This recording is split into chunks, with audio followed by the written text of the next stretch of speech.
Now, all right, we're going to bring in on the phone. We have Texas Republican Senator Kay Bailey Hutchison. Thank you very much, Senator Hutchison. As always, you know that John Boehner walked out of the talks. There's a lot of discussion. Mr. Boehner said the goalposts were changed on revenues from $800 billion to $1.2 trillion. That's a whopping $400 billion. That's what caused him to walk out of the talks. Do you get that? Do you agree with that? Did Mr. Boehner do the right thing? And what is going to happen to our debt ceiling, Senator?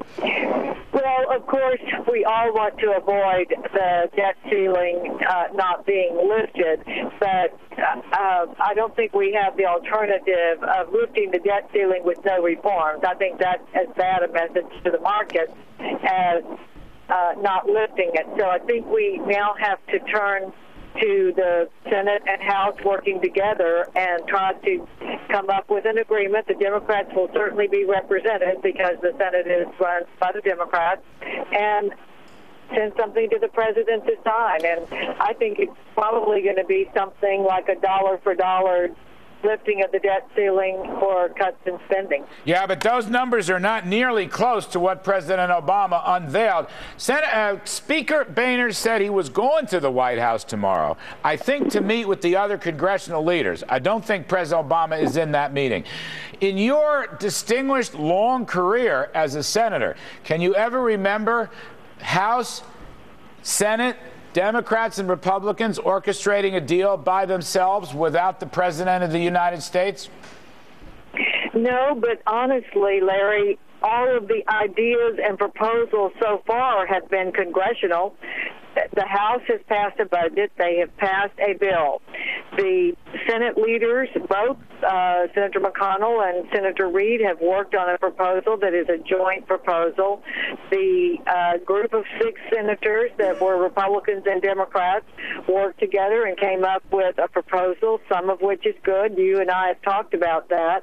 Where is the White House? What have they proposed? Yeah, that's a really interesting point. Because let me go to Jim Freeman from the Wall Street Journal editorial board.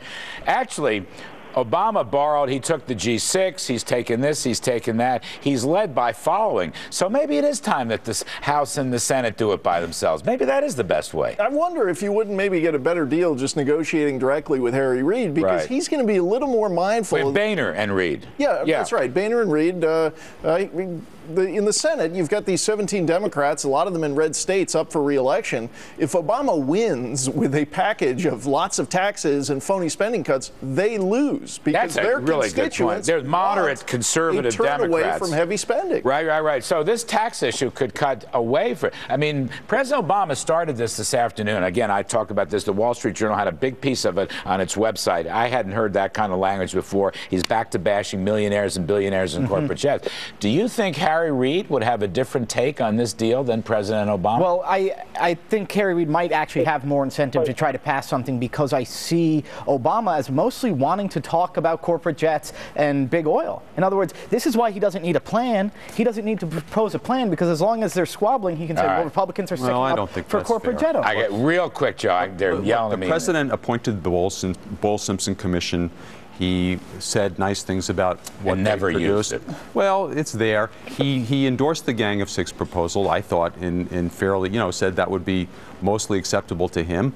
And, I think ultimately, Harry Reid is the one who said to Obama, don't come to me with a package that doesn't have revenue increase. All right, we're going to have to leave it there. Senator Kay Bailey Hutchison, thank you very much. James Freeman, Tim Carney, and Joe Conason, we appreciate all the help we can get tonight. Coming up, I have America's mayors. They're going to weigh